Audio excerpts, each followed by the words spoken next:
அவங்க பேர் என்னம்மா? என் பேர் வனஜா. எங்கள் பேரன் பையன் வீட்டு பேரன் எங்கள் பொண்ணு வீட்டுக்கு வந்தாங்க. விளையாட போன இடத்துல நாய் போட்டு குதறி கடிச்சு வச்சிருக்குது ரொம்ப. சரிங்க. அவங்க அம்மா வந்து என்ன திட்டுறா, ஏன் வெளியில் விளையாட விட்டேன். சைக்கிள் கற்றுக்கிட்டு விளையாடிக்கிட்டு இருந்தா நாய் வாக்கிங் கூப்பிட்டு வந்திருக்காங்க. அது வந்து குழந்தைய கடிச்சிட்டு அவ்வளோ ரத்தம், ஒரு தலைவாணி வரும் ஃபுல்லாக நனைஞ்சி போச்சு ரத்தம். அப்போ என் பொண்ணும் இல்லை மருமகனும் இல்லை, நான் மட்டும்தான் இருந்தேன். எங்கள் பேத்தி போய் தான் நான் சந்திக்க கூட்டிகிட்டு வந்து எதிர் வீட்டுக்காரங்க ஆஸ்பத்திரி கூப்பிட்டு போய் ஊசி போட்டு கூப்பிட்டு வந்திருக்காங்க. இன்னும் 7 ஊசி போட சொல்லியிருக்கிறாங்க.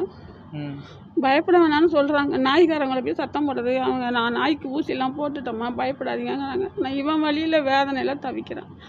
அவங்க அதுக்கப்புறம் எந்த ரெஸ்பான்ஸும் கொடுக்கல. இந்த போலீஸ் குவார்ட்டர்ஸில் நாயெலாம் வளர்க்கக்கூடாது அப்படின்ற மாதிரி சொல்லியிருக்காங்கம்மா, அது என்ன இது? ஏதாவது ஏற்கனவே இன்னொரு பையன் வீட்டு பொண்ணு வீட்டு பேரனை கடிச்சு போன மாதம் அவனுக்கு 17,000 செலவு பண்ணணும். இப்போ இந்த பையனை கடிச்சு வச்சிருக்கு. ரோட்டில் நிறையா நடமாடுது நாய். வீட்டுக்கு விட்டு நாய் வளர்க்குறாங்க.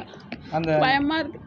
அடித்தா அவங்க தான் சண்டைக்கு வராங்க, திட்டினா அவங்க தான் சண்டைக்கு வராங்க. நாய் யார் வளர்த்தான்னு கண்ணாப்புனா திட்டினோம்னா ஏன் நாயை திட்டுறீங்க, நான் சோறு தான் போடுறேன், நான் வீட்டில் வச்செல்லாம் வளர்க்கலைங்கிறாங்க. இப்போ உள்ள நாய் வீட்லேயே வளர்க்குறாங்க. அவங்க வீட்லேயே அஸ்கின்னு பேர் சொல்கிறாங்க. அந்த நாய் அவங்க வீட்லேயே வளர்க்குறாங்க. இப்போ நீங்கள் என்னம்மா சொல்ல வரீங்க? இப்போ என்ன நாயெல்லாம் எடுத்துருங்கப்பா. குழந்தைங்கள வெளியில் விளையாட விடாமல் எவ்வளோ நேரம் உள்ளேயே வச்சுருக்கிறது. நான் உள்ளேயே உட்காந்தாலும் வேக்காலமாக இருக்குது. உள்ளே உட்கார சத்த நேரம் வெளியில் விளையாட விடலான்னு சொன்னால் இந்த கதையாக இருக்குது. போன மாதம் அந்த பையனை கடிச்சது, இந்த மாதம் இந்த பையனை கடிச்சு வச்சிருக்கு. செலவு எவ்வளோ தாங்க பார்க்குறது. நாங்களும் 17,000 18,000 ஆகுது செலவு ஒரு குழந்தைக்கு. யாரும் ₹1 நாய்க்கு வச்சுருக்கிறவங்க ஒரு நாய்க்கு செலவு பண்ணுறவங்க கடித்த குழந்தைக்கு ₹1 கொடுக்க மாட்டுறாங்க. திடீர்னு போய் எதிர் வீட்டுக்காரங்க அழைச்சிட்டு போய் ஊசி போட்டு கூப்பிட்டு வந்து விட்டுட்டு போயிருக்காங்க. இப்போ எங்கள் வீட்டில் எல்லாம் திட்டுறாங்க, நீ அங்கே போய் தானே காசு கேட்டு வாங்கிட்டு வரணும், எதுக்கு எதிர் வீட்டுக்காரங்களை அனுப்புனேன்னு. அவன் பட்டுற வேதனை தாங்காமல் எதிர் வீட்டுக்காரர் கூப்பிட்டு போய் இப்போ தான் ஊசி போட்டு கூப்பிட்டு வந்து விட்டுட்டு போகிறாரு.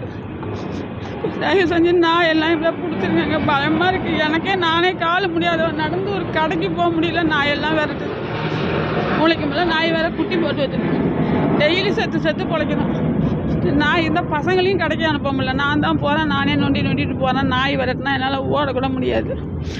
இந்த சூழ்நிலையெல்லாம் நாங்கள் தவிக்கிறோம். இந்த ஏரியாவில் போலீஸ் கோட்டத்தில் அவ்வளோ நாய் நிற்கிதுங்க. இந்த சம்பவம் நடந்தப்போ பையனோட மாமாவும் அத்தையும் கொண்டாங்க இல்லை, அவங்க வேலைக்கு போயிட்டுருந்தாங்க. அவங்க 7 மணியை போல் கடிச்சிட்டு அவங்க வேலைக்கு போயிட்டாங்க. அவங்க நைட்டு 10 மணிக்கு மேலே தான் வருவாங்க. 10 மணிக்கு மேலே வந்துட்டு இப்போ கூட மாத்திரை வாங்க போயிருக்கிறாங்க. ஆள் இல்லை வீட்டில், யாருமே வீட்டில் இல்லை. என் பேர் வனஜா. என் பேர் அஸ்வந்த். என்ன நடந்தது? என்னை வந்து நாய் கடிச்சிருந்துச்சு. நாங்கள்லாம் சேர்ந்து அந்த இடத்துல விளாண்டுட்டு இருந்தோம். அப்போ வந்து ஒரு பையன் வந்து நாயை வந்து வாக்கிங் கூட்டு வந்தான்.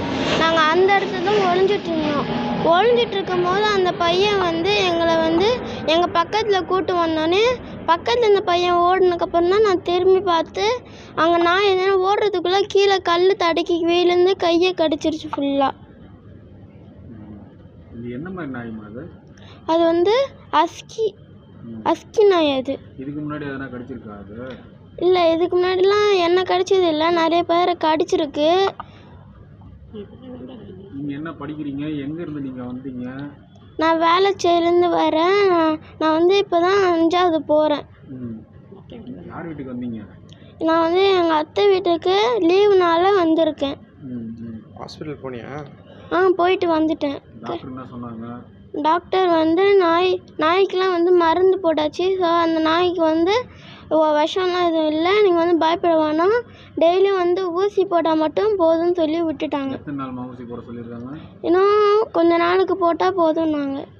ரொம்ப வலிச்சது. கடிச்ச உடனே அந்த இடம் ஒரு ரத்தம் அப்படியே ஃபுல்லாக ஊற்ற ஆரம்பிச்சிருச்சு. எங்கெங்கம்மா கடிச்சது? இதோ இந்த கை ஃபுல்லாக அப்படியே இந்த இடம் ஃபுல்லாக கடிச்சு வச்சிருக்கு. நாய் கடிக்கும்போது வீட்டில் ஆண்டி அங்கிள் இருந்தாங்களா? வெளியே தான் உட்காந்துருந்தாங்க. இவங்கெல்லாம் வெளியே தான் உட்காந்துருந்தாங்க. மாமா அத்தை வேலைக்கு போயிருந்தாங்க. இவங்க இங்கே உட்காந்துருந்தாங்க. நான் அங்கே விளையாண்டுட்டு இருந்தேன். செய்திகளை உடனுக்குடனும் துல்லியமாகவும் தெரிந்து கொள்ள சப்ஸ்கிரைப் பண்ணுங்க.